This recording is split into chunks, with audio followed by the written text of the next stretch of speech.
नमस्कार, आप देख रहे हैं सहरसा नाउ और मैं हूं आपके साथ सान्या वर्मा। आइए नजर डालते हैं बिहार की दिन भर की प्रमुख खबरों पर। सिर्फ एक बुलेटिन में शुरू करते हैं आज की प्रमुख खबरें। सहरसा से बड़ी खबर सामने आई है। नगर निगम के पुरानी सफाई कर्मी अपनी पुरानी मांगों को लेकर अनिश्चितकालीन हड़ताल पर चले गए हैं। हड़ताल के दौरान सैकड़ों सफाई कर्मियों ने नगर निगम कार्यालय के बाहर प्रदर्शन करते हुए जमकर नारेबाजी की। कर्मियों का कहना है कि उनकी मांगों को लंबे समय से नजरअंदाज किया जा रहा है, जिसके कारण उन्हें मजबूर होकर हड़ताल का रास्ता अपनाना पड़ा। सफाई कर्मियों के हड़ताल पर जाने से शहर की सफाई व्यवस्था प्रभावित होने की आशंका बढ़ गई है। कर्मियों ने मांगे पूरी होने तक आंदोलन जारी रखने की चेतावनी दी है। अब देखना होगा कि नगर निगम प्रशासन इस मामले में क्या कदम उठाता है। दिनांक 8/8/2026 से जो है नगर निगम के सफाई कर्मियों का हड़ताल है। चूँकि जो पिछले 14 मई को जो समझौता हुआ था, जिसमें जो है मांगों के अनुरूप जो है पूरी मांगे नहीं जो है की गई है, जिसमें जो है 6 वर्ष का जो है हम लोग अंतर राशि का भुगतान नहीं किया गया। 7th पे जो है अभी तक लागू नहीं किया गया और ACP का लाभ नहीं दिया गया है और 100 फर्जी सफाई कर्मियों को जो है हटाने का जो है हम लोग का मांग है। सुपौल के सदर थाना क्षेत्र के बीना पंचायत के बिंदी टोल में चोरों ने सुधीर यादव के घर से करीब 5 लाख रुपए के जेवरात और कीमती सामान चोरी कर लिए। घटना के समय उनकी बेटी परीक्षा की तैयारी करते हुए सो गई थी। इसी दौरान चोर घर में घुसे और बक्से में रखे शादी के जेवरात लेकर फरार हो गए। सुबह सामान गायब मिलने पर परिजनों ने तलाश शुरू की तो कुछ सामान पास के आम बगीचे में मिला। पुलिस मामले की जांच कर रही है। जेवर था लगभग 5 लाख का। हमारे बच्चा का शादी हुई अब की बार, तो वो इंटर का एग्ज़ाम है, अब की बार देगा, तो उसकी तैयारी के लिए यहीं आया है। ससुराल से यहीं पर था, यहीं पर पढ़ती थी। तो रात में लगभग पढ़ते 11 बजे रात, अब 1 बजे रात तक पढ़ी। उसके बाद के बाद भिड़का करके लगा सो गई। इसी बीच में जो है तो चोरी हो गई।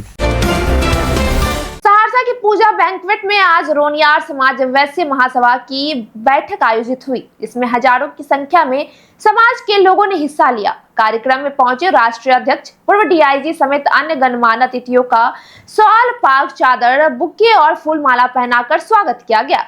राष्ट्रीय अध्यक्ष ने कहा कि बिहार में रोनियार समाज को उसकी आबादी के अनुरूप राजनीतिक प्रतिनिधित्व नहीं मिल रहा है।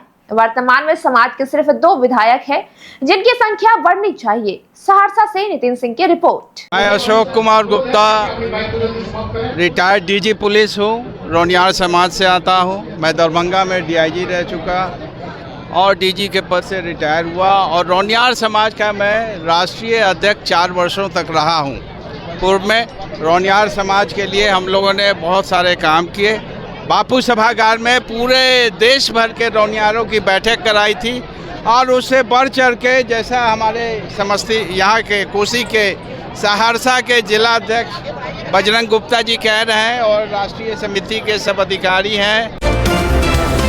मुख्यमंत्री ने शिक्षा व्यवस्था में तकनीक के बढ़ते इस्तेमाल पर जोर दिया है। उन्होंने कहा है कि आज का दौर IT और एडवांस टेक्नोलॉजी का है और नई पीढ़ी के बच्चे मोबाइल व डिजिटल माध्यमों से काफी जुड़े हैं। ऐसे में बच्चों को बेहतर और गुणवत्तापूर्ण शिक्षा देने के लिए शिक्षा व्यवस्था को भी आधुनिक तकनीक से जोड़ना जरूरी है। मुख्यमंत्री ने कहा कि मोबाइल और डिजिटल प्लेटफॉर्म का सही तरीके से इस्तेमाल कर पढ़ाई को ज्यादा आसान, रोचक और प्रभावी बनाया जा सकता है। उन्होंने तकनीक के माध्यम से शिक्षा की गुणवत्ता बढ़ाने और छात्रों को बदलते समय के अनुरूप तैयार करने की आवश्यकता पर भी बल दिया। बिहार की सियासत में एक मुलाकात ने चर्चाओं को तेज कर दिया है। अभिनेता से नेता बने और तृणमूल कांग्रेस के सांसद शत्रुघ्न सिन्हा अचानक RJD सुप्रीमो लालू प्रसाद यादव से मिलने उनके आवास पहुंचे। दोनों नेताओं के बीच काफी देर तक बातचीत हुई। मुलाकात के बाद बाहर निकले शत्रुघ्न सिन्हा ने इसे पूरी तरह व्यक्तिगत बताया। हालांकि इस मुलाकात के बाद बिहार के सियासी गलियारों में कयासों का दौर शुरू हो गया है। आखिर लालू यादव और शत्रुघ्न सिन्हा के बीच क्या बातचीत हुई, इसे लेकर राजनीतिक चर्चाएं तेज है। आप सभी की नजर इस मुलाकात के सियासी मायनों पर टिकी है। स्वतंत्रता दिवस पर बिहार के कटिहार में मखाना से बनी जलेबी परोसने की अनोखी पहल की जा रही है। कटिहार अब मखाना हब के रूप में पहचान बना रहा है। इसी के तहत वैल्यू एडेड प्रोडक्ट को बढ़ावा देने के उद्देश्य से जिला प्रशासन के सहयोग से हसनगंज पिपरा में महिला समूह मखाना जलेबी तैयार कर रहा है। 15 अगस्त को जिले के सभी सरकारी कार्यालयों में इसे परोसा जाएगा। पहल का उद्देश्य लोगों को नया स्वाद चखाने के साथ मखाना के बाजार को विस्तार देना है। देखिए, कटिहार जिला मखाना के लिए बहुत विशेष रूप से प्रसिद्ध भी है और मखाना अपने आप में एक सुपर फूड है जिसकी कि लोगों के बीच पॉपुलैरिटी और डिमांड बढ़ रही है। तो उसके वैल्यू एडेड प्रोडक्ट के रूप में हम लोगों ने मखाने से जलेबी, मखाना से मिठाई, मखाना से कुकीज़ और मखाना से बहुत सारे वैल्यू एडेड प्रोडक्ट बनाने का कार्यक्रम किया है, जिसमें जो मखाना से रिलेटेड FPOs हैं वो भी बहुत बढ़ चढ़ के हिस्सा